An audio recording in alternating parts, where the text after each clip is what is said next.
Hello, everyone. Hello there. Welcome to my purple portal and your purple portal. This is your so favorite wanderer and wonderer, Elaine Bartlett. And I'm bringing you thoughts and ideas and insights to those of you that authentically want to know more of yourself, more of what the heck you're doing on this planet of ours, and what can you do to make your journey more joyful, more fulfilling, more enriched, if anything? Or indeed, are we simply being lived? And the experience is what it is. At any rate, once again today, we have a lot to talk about. We've got our cosmic weather report. The actual weather report in South Florida here where I am is very overcast, very rainy. My beloved son is sitting up in an airport in Orlando with a 2-hour delay up to Atlanta. So I wish him patience and fortitude. And I also think he should tune into his mother's show because he now has the chance to do so. And I hope the rest of you are not only tuning in, but will join me today. It is your show. It's our show. And I'd be delighted if you want to call in because we're going to be talking angels today. I actually posted that on my Facebook and website before I came on down here. And with angels, we're going to cover a lot. We're going to cover what that kingdom is about, how they affect you, and maybe, if some of you are brave enough, you'll call in, and there just might be an angelic message for you. So the number here is 321-806-3159. Once again, it's 321-806-3159. If you're still too shy to call in, please don't hesitate to visit me at my email, which is purpleportal777@gmail.com. So it's the color purple, P-U-R-P-L-E, portal, P-O-R-T-A-L, 777@gmail.com. There's a whole lot that's been happening since last week. One of them is my website has been updated. You need to go on there. There is so much happening now.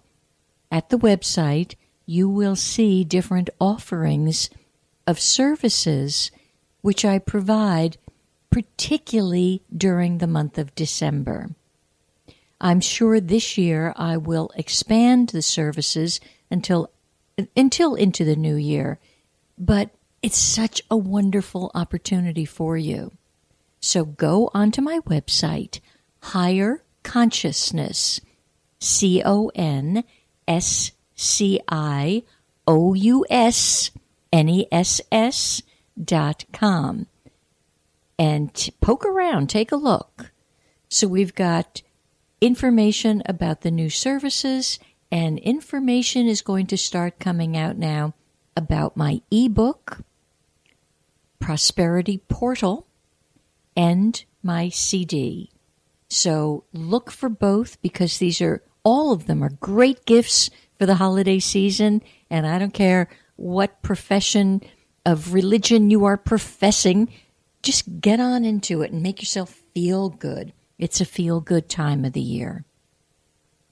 So before I get too far into the angels, of course I want to talk to you about the cosmic update. We're still under the sign of Sagittarius. Today, actually, the moon is in Pisces. That is not the most comfortable aspect for the Sagittarian energy. It brings an overlay of kind of sadness and a sense of heaviness, simply because Pisces insists that we look at things from a deeper, more meaningful perspective. And once again, Pisces is the go-to kid for asking, who am I? What is it all about, Alfie? So a lot of those questions will come up for people, especially yesterday, today, and tomorrow. And the Sag energy, which is the poster child for optimism and getting things squared away in a very wholesome, productive manner, that energy will again sweep back in as the week progresses. We also, other than that, I looked this morning and I thought, well, not too much is happening energetically in that respect, because Mercury doesn't go direct for a couple of, doesn't go retrograde for a couple of weeks, and we don't have the solstice for a couple of weeks. So it's kind of like that moment in time where you take a deep breath and you assess and reassess. I wanted to read you something that I came across my desk. It's once again, the works of Osho, O-S-H-O. Those of you who have been listening to me these past several months, you know I have a great fondness for Osho's work. He's out of body at this point. He was ushered out of his body in the 80s, but his work still is very, very fine. He gets right to the point, and this must have been written in the 70s or 80s, but here's what he had to say. The situation that we're in now was the same as the time of Buddha. The circle completes itself in 25 centuries. We're at that marking right now. The old foundations dissolve. Society has to lay new foundations.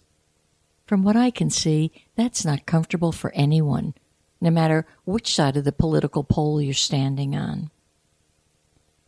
The whole edifice, as you know it and have been living it, becomes worthless. It has to be demolished. Then economic, social, political, religious, all systems are disturbed. The new is to be born. However, it is a birth pain. I just think that nails it. That's where we are. That's what's happening. The elections didn't put an end to that happening. Nobody won.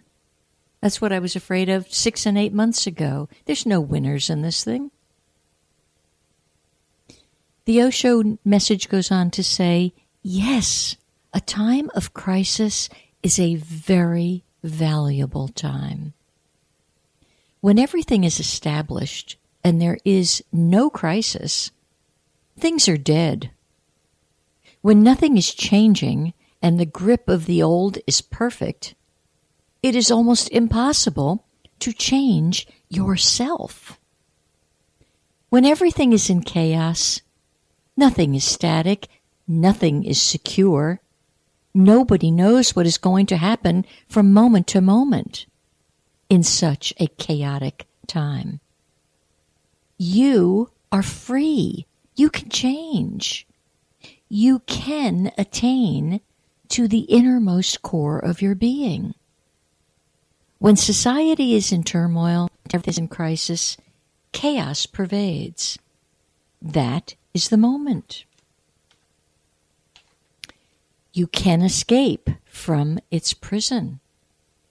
It's easy because nobody is guarding you. Nobody is after you. You are left alone. And some of you might feel darn lonely these days.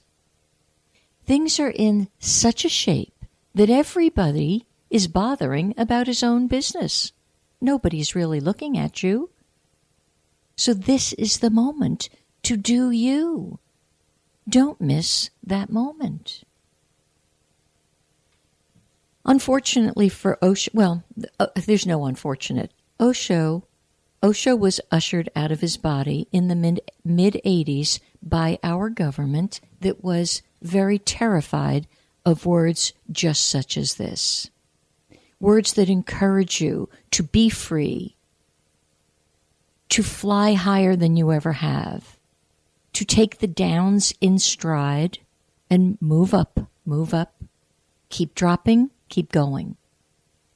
He was feared for this. Some of you should really look into his work. I think it's tremendous work. If you're ready for the next step of your own understanding to be heightened. And then there's another thing that I liked very much. The work of a gentleman who is actually alive. He's in his 80s. He lives in Australia. He was visiting the United States once in the 90s. And he did some profound work when he was here. He actually was on the west coast of Florida. And my sense is, not only did he reach many lives were shifted because of his presence and his insistence on what he calls kicking out from under you all of your beliefs. Everything about the me is false. And every which way the mind wants to refute that and dispute it and argue it, he kicks it out. So I have a great respect for this gentleman whose name, he goes under the name of Sailor Bob. And his name really is Bob Adamson, Adamson. He was called Sailor Bob because he actually was in, I think, the Marines or the Navy or something, whatever they would call it over in Australia. So that title hung on to him. I smile at his last name, Adamson. I wonder if he's ever thought about that, but I think it's pretty cool. So here's the quote that I brought in today from Sailor Bob. Truth or reality cannot be stored, cannot be amassed. It does not accumulate. The value of any insight, understanding, or realization can only be in the ever fresh presence of the moment. Yesterday's realization is not a bit of good. It is dead. It has lost its vitality. It is useless to try and cling to or hold on to an insight, understanding, or realization, for only in its movement can ever fresh and new insights of truth or reality appear. I know that's a big mouthful. I hope some of you will hit the replay button several times and perhaps write it down. He's really saying anything from yesterday, it's done, it's over, it's dead. I've often given the analogy, and I know it would creep people out in a live audience, where I speak of you went to a lovely restaurant. You got a piece of meat that had gristle in it, and you gently, or not so gently, take it out of your mouth and put it on the side of your plate. What I find is most people insist sooner or later on picking up that grisly, disgusting piece of meat and chewing on it. Why? It's old conditioning is the answer. It's old conditioning. It's the fact that we're really, not only are we not trained to live in the present, there almost seems to be an anti-present movement. Think about tomorrow. Do this, do that. Grieve some more for something that happened 6 years ago or 6 months ago. So none of it leaves us here and now. It's kind of the dangdest thing. So practice the presence, will you please? That's your assignment for the week, and it's a darn good one, and I think we'll all benefit from it. So let's talk angels. Now, when